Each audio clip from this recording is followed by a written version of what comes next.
สบายดีเด้อพี่น้องมาเด้อมากินก๋วยเตี๋ยวนำกันเส้นยังบ่ได้ลวกเด้อแต่ว่ากะต้มน้ำมันเรียบร้อย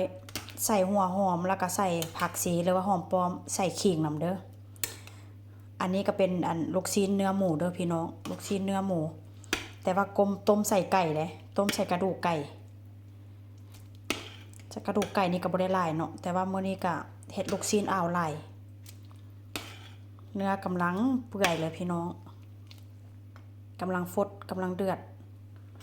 น้ำมันแซ่บมาเด้อผู้ใดจะกินก๋วยเตี๋ยวนำกันมื้อนี้นะ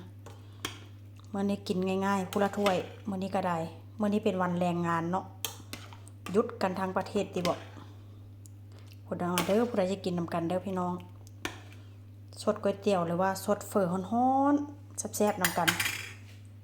อันนี้กับเอาเส้นหมี่ให้เบิ่ง